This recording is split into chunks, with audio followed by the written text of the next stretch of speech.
இதெல்லாம் செஞ்சாரே, பெருமை இல்லாம அன்பை அள்ளி தேடி தந்தாரே, எதுவும் இல்லாமல் தேடி வந்தாரே என கொண்டாடிய மாணவ கண்மணிகளுக்கு பாராட்டுகளும் வாழ்த்துக்களும்.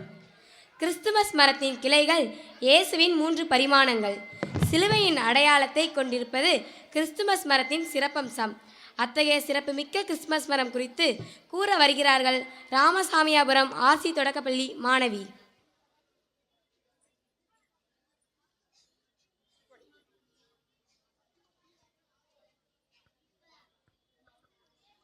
அனைவருக்கும் வணக்கம். என் பேர் ஜாய்ஸ் மெர்சி. நான் 5ஆம் வகுப்பு படிக்கிறேன்.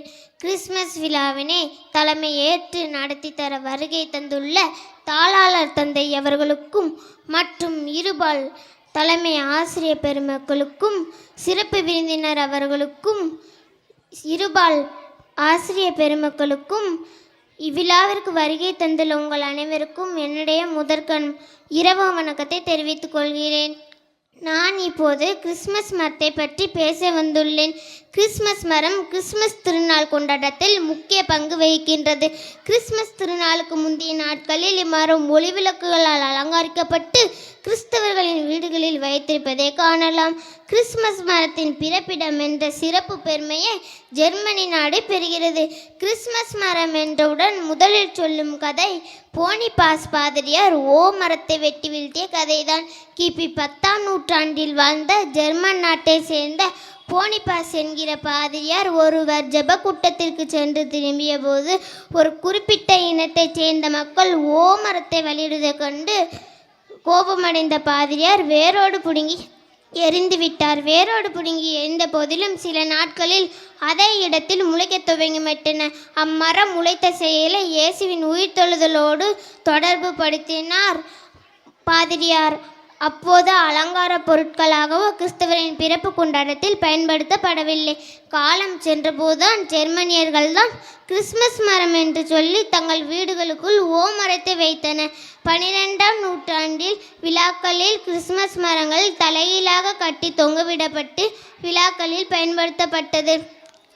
இதன் பிறகு இயேசு பிறந்த நாளன்று இடம்பெற துவங்கியது. அங்கிருந்து உலக நாடு முழுவதும் கிறிஸ்மஸ் மரம் கலாச்சாரம் பரவியதாக கூறுகின்றது.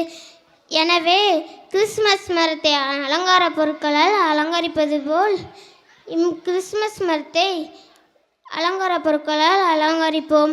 ஜெர்மனியர்கள் தான் முதலில் வீடுகளுக்குள் கிறிஸ்மஸ் மரத்தை அனுமதித்தார்கள். கிறிஸ்மஸ் மரத்தின் கிளைகள் சிலுவையின் அடையாளத்தை கொண்டிருப்பது சிறப்பம்சம் ஆகும்.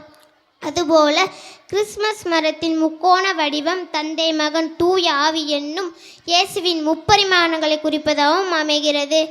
எனவே இயேசு மனித உருவான நாளை மரத்தை அலங்கரிப்பதன் மூலம் கொண்டிருப்பது அதிக அர்த்தமுடையது என்று கிறிஸ்தவ விளக்கங்கள் கூறுகின்றன. எனவே கிறிஸ்மஸ் மரத்தை வண்ண வண்ண பொருட்களால் அலங்கரிப்பது போல் நம்முடைய இல்லங்களை அலங்கரிப்பது போல் இந்த கிறிஸ்மஸ் விழாவில் நம்முடைய சிந்தனை செயல் நல்ல இல்லங்களால் நம்முடைய உள்ளங்களை அலங்கரிப்போம் என்று கூறி பேச வாய்ப்பளித்தமைக்கு நன்றி கூறி விடைபெறுகிறேன். அனைவருக்கும் இனிய கிறிஸ்து பிறப்பு மற்றும் புத்தாண்டு நல்வாழ்த்துக்கள். நன்றி, வணக்கம்.